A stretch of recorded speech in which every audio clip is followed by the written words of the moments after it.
A very good morning to you and welcome to the news at 7. We sincerely apologize for bringing the news behind schedule. The headlines this morning: on deck commends state government for taking proactive measures against flooding. Communities urged to key into new land management system to boost agriculture. National Judicial Council recommends 2 judges for dismissal. On the foreign scene this morning, Costa Rica protesters confront President Alvarado over tax bill. And now details of the news. I am Iberi Ugonna. A team from the United Nations Disaster Assessment and Coordination on deck yesterday arrived in Anambra State over the flooding ravaging parts of the state. The team was received by Governor Willie Obiano at his country home, Aguleri, after which they went in for a closed-door meeting. Government House correspondent Ken Nechukwu was there and now reports. The UNDAC team comprised the leader, Mr. James Brown, an American expert in disaster data gathering and analysis, as well as 2 Swedish experts in environmental issues and information communications technology. Speaking with newsmen after the meeting, Mr. Brown revealed that their visit was in response to government's call to assist in strengthening the response capacity of the national and state emergency management agencies towards tackling the flood challenges across the country.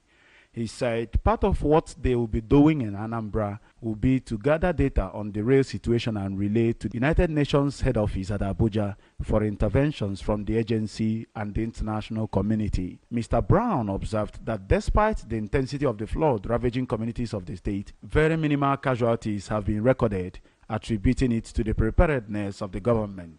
And with this small team, we are here to assist the State Emergency Management Agency in responding to the flood disaster. The UNDAC team was accompanied to the meeting by members of the SEMA and other bodies set up by the state government with responsibilities in the flood management initiative. From Aguleri, I am Ken Nechukwu reporting for ABS News. The State Commissioner for Information and Public Enlightenment, Mr. Sidon Adinova, says the art of reading and writing distinguishes human from the lesser beings. The Commissioner was speaking at the conference organized by Reading Association of Nigeria in Awka. Correspondent Success Odemena has details.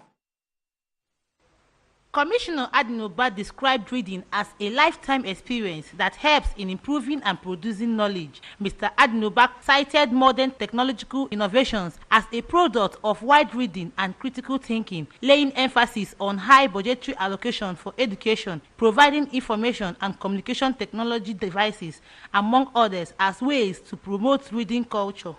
The difference actually fundamentally between a modern person, what they call the Homo sapiens, and an animal is basically the ability to read and write. If you cannot read and write and do that habitually, regularly, you're not likely to achieve lofty heights in life in terms of modern development. Also speaking, the Commissioner for Basic Education, Professor Kate Omenoha, represented by Dr. Raymond Ofo, noted that the ministry collaborates with the association to enable children cultivate healthy reading habits, which she said will go a long way in helping them in their academic pursuits. His Excellency has always voluntarily released funds to RAN to ensure that the activities of RAN are carried out in the state. So with this financial assistance from His Excellency, the sky is the limit of RAN in Anambra State. Earlier in an opening remark, the President, Reading Association of Nigeria, RAN, Mrs. Irene Mbanefo, said that literacy is considered as a generic term that cuts across all fields of life and areas of studies, which is no longer seen as a restrictive concept, rather a holistic and self-conscious activity, and urged people to imbibe the culture of reading to acquire knowledge. The quest for wisdom and knowledge has been an unending one. The human mind is always curious to know and to discover approaches in tackling both human and societal problems. Literacy is considered the heartbeat of these approaches and is instrumental to combating this curiosity of the human mind. have gathered here as seekers and lovers of wisdom and knowledge to brainstorm on this theme, paradigm shift, literacy practices in and out of school settings for global relevance. In a keynote address, Professor Adelabu of the Department of Education Management, Obafemi Awolowo University, Ile-Ife, who was represented by Dr. Adebakin, said that skill acquisition forms the bedrock of every country's economic development. The acting director, Anambra State Library Services and member of RAN, Dr. Nkechi Udeze, Anambra Central Senatorial Zone Coordinator for Literacy Enhancement and Achievement Projects, LEAP, Mrs. Ijeoma Anyadike, and Chief Lecturer, English Department, Federal College of Education, Technical, Umunze, Dr. Amaka Okafor, called on parents to inculcate reading habits in their children by allowing them to visit library as well as buying books for them. In Oka, it's been success of them and reporting for ABS News. Yam, which is one of the staple foods in the sub-Saharan Africa, is adored and celebrated by Ndibo. The traditional ruler of North Fija, Igwe Clifford Okeke, his cabinet chiefs, and the entire people of North Fija in Orumba South local government area recently rolled out the drums to celebrate New Yam Festival. Njideka Okoye was there for the ABS and now reports. Central School Field, a North Fija venue for the New Yam celebration, wore a festive mood as sons and daughters of North Fija and their guests gathered to ceremoniously eat the new yam. People from all walks of life, including government functionaries, industrialists, traditional rulers from different communities of the state and beyond, including Igwe Christopher Okpala of Akweze, his Nankal counterpart Igwe Godwin Ezilo, among others. The ancient tradition of North Fija was alive as masquerading, cultural dances, and other traditions of the community were displayed, while the masquerades were also entertained with cocktails and pots of palm wine. There was ceremonial preparation of a barn with tubers of yam, artistically tied to the storage stakes. A giant pot filled with up wine was placed at the center, from which all that attended the festival were served. North Fija community also used the opportunity to celebrate the outing of new age grade in the town, called Akubike age grade. There was also an exhibition of yam produce by farmers in the community, and those who took the first, second, and third positions go home with a refrigerator, DVD home theater system, and standing industrial fans, respectively. The prizes were sponsored by Chief Dennis Nebedum, who they say has been doing it for the past 5 years. Governor Willie Obiano, represented by the Agri Commissioner, Mr. Afam Mbanefo, advised them to key into a new land management system whereby land is reserved and used for agriculture for a specific period to create agro-business environment for youths. First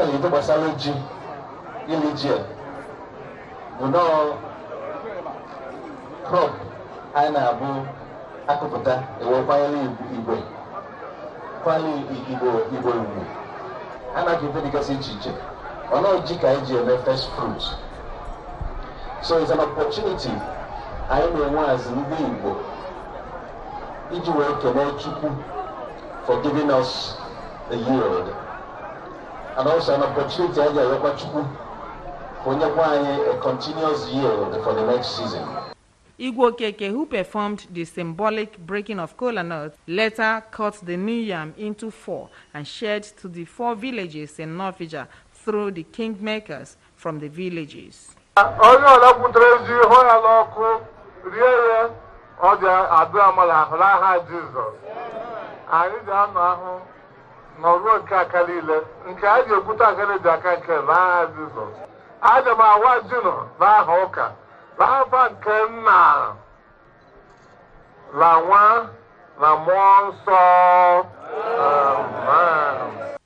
The President General, North Fija Progressive Union, Engineer Francis Onyebuchi, and the Provost, Federal College of Education, Technical, Umunze, Dr. Mrs. Tessie Okoli, commended the traditional ruler of the community for his good works in the community, while the chairman, organizing committee, Chief Pius Ike Onyemaime, The Secretary, Honorable Sebastian Nwankwo, and Chief Cosmos Nwafo said the festival helps to promote peace and unity among the members of the community and thanked God for granting them good harvest.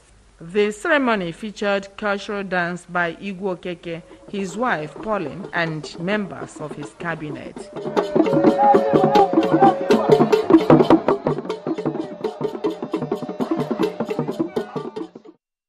From North Fija, Njideka Okoye, ABS News. The traditional ruler of Umuawolo, Igwe Joel Egwanwu, has commissioned 3 strategic community development projects in his domain. The projects, which include construction of Oye Holy Cross Secondary School, Umuawolo, construction of a 500-seating capacity civic center with offices and building of perimeter fencing at Union Secondary School, Umuawolo. Correspondent Ngozi Obileri covered the occasion and now reports. The commissioning ceremony witnessed the presence of cabinet chiefs from Umuawolo Town Union executives and some notable individuals in the community. Commissioning the projects one after another, Igwe Egwanwu appreciated God for what he has been doing for the community through his subject that attracted the projects from the federal government. According to the traditional ruler, Chief Christopher Ndubisi championed construction of the Civic Center. Chief Emmanuel Enwelo attracted the perimeter fencing at Union Secondary School, Umuawolo, while Chief Emmanuel Ndubisi attracted the construction of Oye Holy Cross Road. Igwe Egwanwu thanked Governor Willie Obiano for providing the enabling environment for Anambra to come home and invest.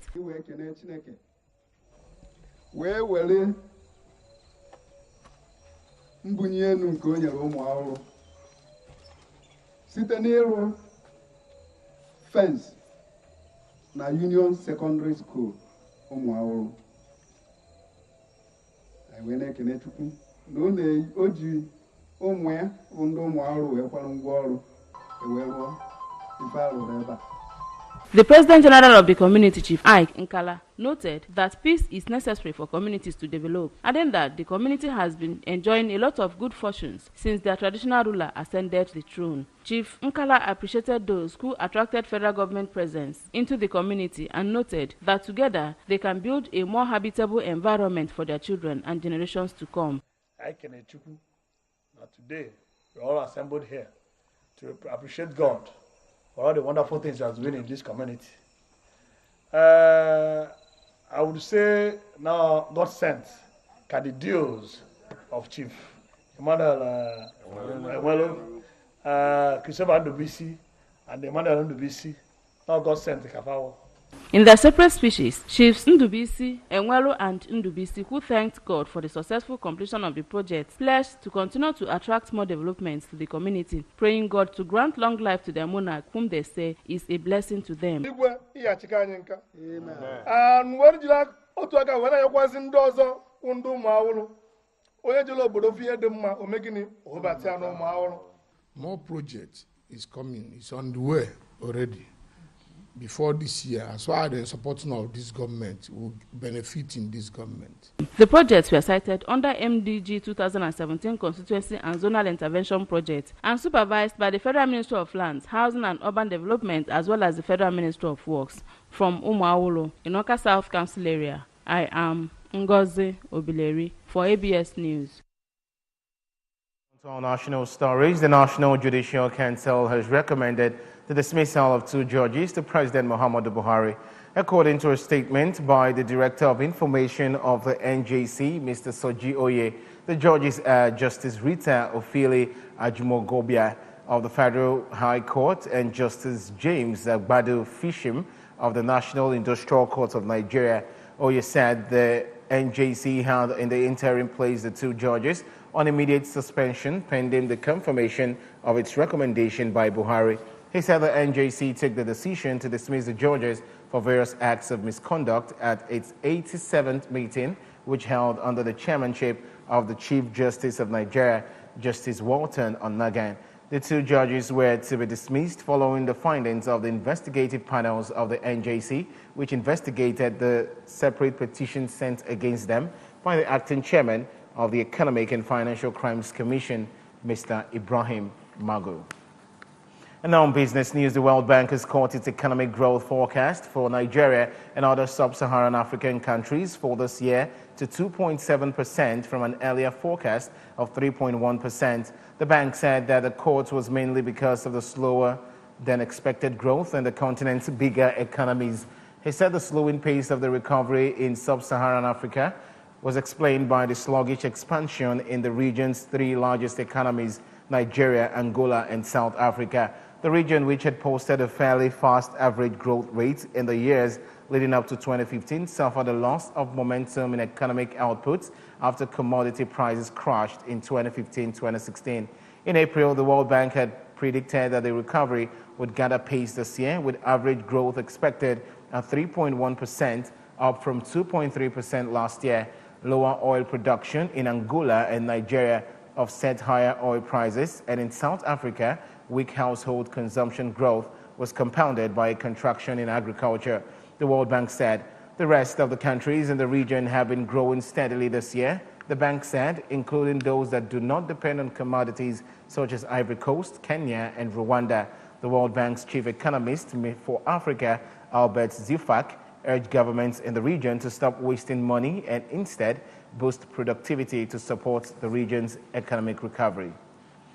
And on the foreign scene, Costa Rica President Carlos Alvarado faced the scorn of protesters that tried to stop him leaving a theater as nationwide protest against the proposed tax reform enter a fourth week. Alvarado's security entourage was pushed and shoved by demonstrators who hurled abuse at the president and implored him to listen to the people as he was escorted from the National Theater in the capital, San Jose. The incident comes as an indefinite strike by public sector workers that started on September 10 gains momentum. Enrique Agudez, the Deputy Director General of Costa Rica's police force, said Alvarado was unhurt and no arrests were made following the incident. According to Agudez, several police vehicles were vandalized and police found at least 3 devices to puncture tires under their cars. And that's it on the news at 7. Remember that you can follow news and programs on ABS from any parts of the world by logging onto our website, www.absradiotv.com. Like us on Facebook at www.facebook.com/ABS Radio Television. You can also follow us on Twitter and Instagram at ABS Radio TV.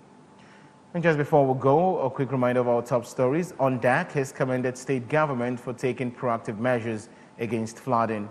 Communities have been urged to key into new land management system to boost agriculture.